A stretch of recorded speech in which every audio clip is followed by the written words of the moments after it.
Hey guys!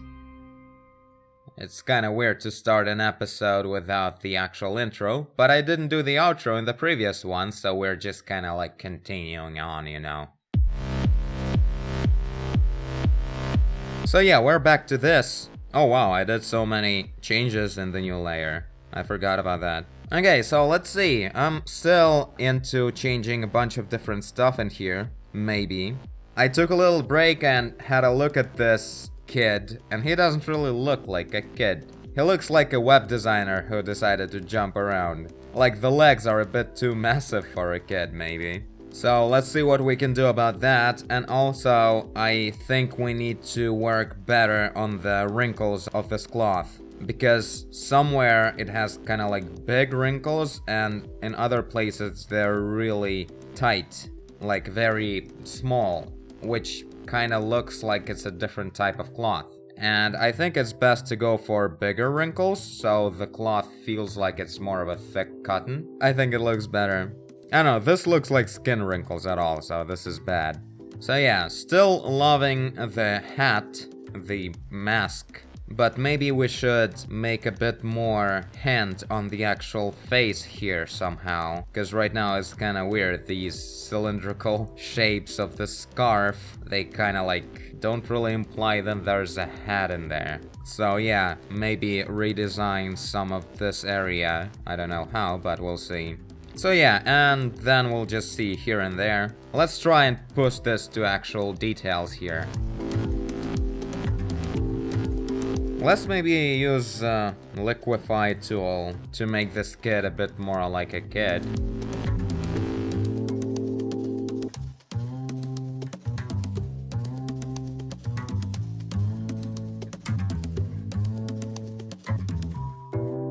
Oh yeah, feels much more like a kid now. Still needs some fixes with actual brush, so let's keep going there. But first let's fix this nonsense.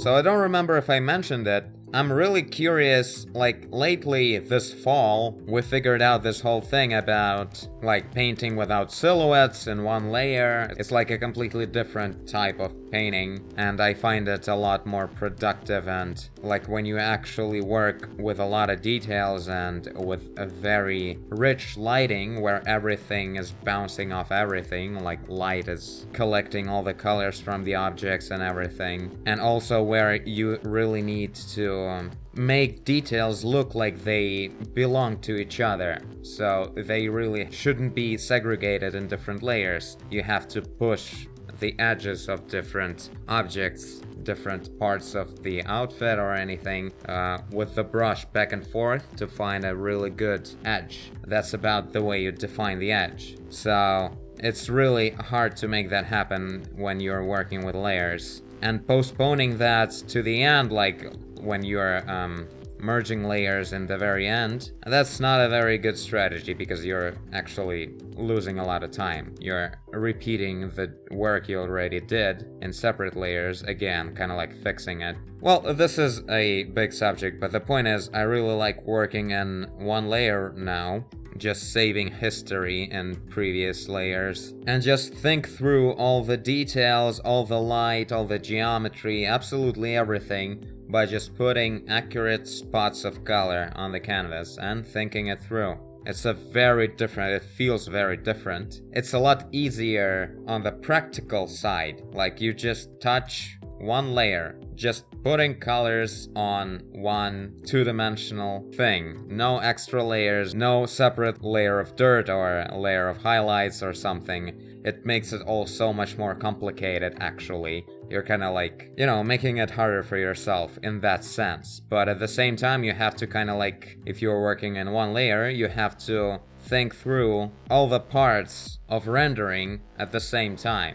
Like, you have to keep in mind, like when you're making a stroke anywhere, you have to realize that right now this stroke is gonna be the final color of this object. So you have to think through all the light sources, what angle they are, how far away they are. If the angle is really big on the surface, then maybe there's Fresnel effect, there's like reflection of the background. Maybe if it's in the distance or like the furthest body part, maybe it has some air perspective on it, maybe some translucency, and so many things you have to think through when you decide on just making one stroke of color. So it's a very different process of thinking, and I haven't really ever tried to detail anything well enough using this method yet. We haven't painted a single actually big painting yet, which is actually something that I really like doing, painting big stuff. So I think we're gonna be doing that sometime soon, a lot, because I really crave that lately. I really want to paint big, complex, deep paintings. But today we're gonna just touch that subject. It's not gonna be all that detailed, probably, because this is just the second episode and that's it. I would continue furthermore, but it's already 4 a.m. Well, it's not as late as you think it is for me, but soon I should go to bed.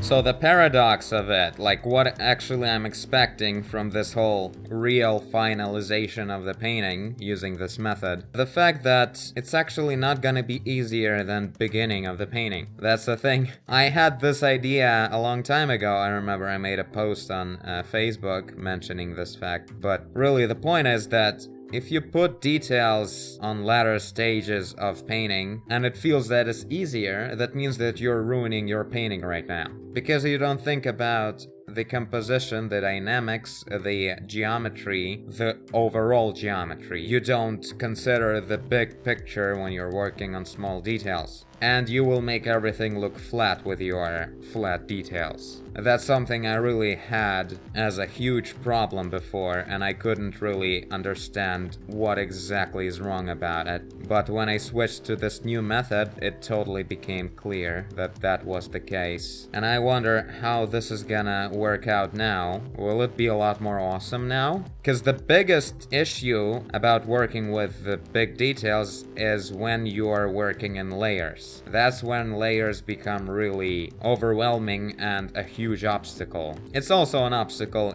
on the early stage because it's hard to search the geometry, the composition when you have to jump back and forth between different parts of the image.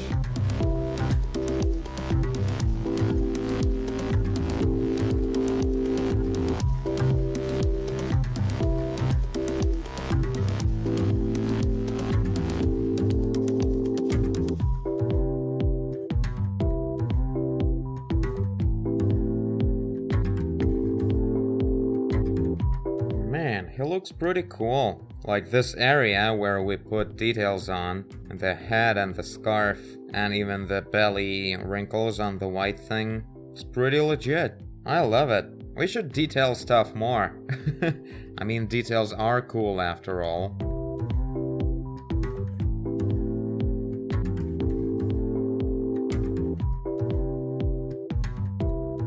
Let's actually add some hair right here. I think that's gonna look pretty interesting.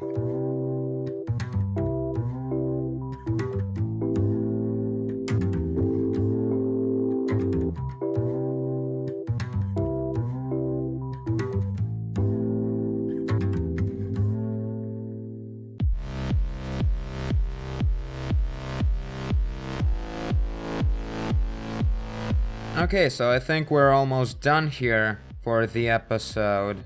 But I feel like I'm gonna be detailing this guy a bit more without recording in my own time. Cause, I don't know, I really feel like I wanna finalize something. And this kid seems to be just the right subject for that. He looks so cool. He looks very anime and very real at certain area, like the lighting on the scarf area is really cool. I know that feet are really undone yet. Same as hands, really.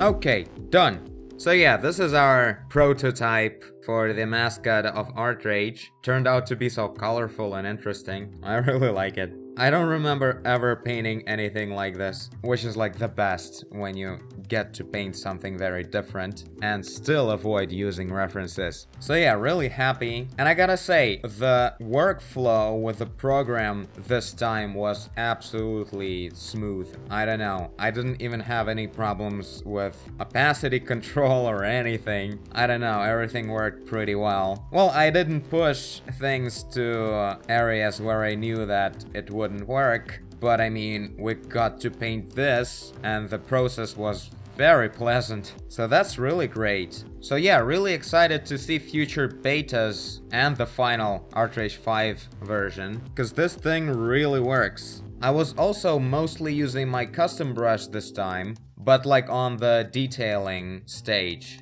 In the beginning, when you just drop colors and experiment with what you want to get, it's really cool to use oil brush because it just blends so awesomely and it's so fast and it has this bristle effect that is super cool. And you can set it up in all kinds of ways here to get as much of interesting bristly textures or whatever you need out of it, or blending. So that's a really cool brush to start things, to search for colors. And then you just switch to your favorite shapes of custom brush and you keep working forever and ever and ever. It's really cool. So yeah, this was a very awesome process, especially after such an unproductive week. This was really cool. Hope you guys enjoyed it. Tell me what you think about this guy, since I'll keep working on him, I guess, in background mode. But this is it. And I thank you for watching if you did. I guess you did if you're here. Leave a like and subscribe. Tell a friend. Paint for a living. Do whatever you want. And I will see you in the next one. Bye.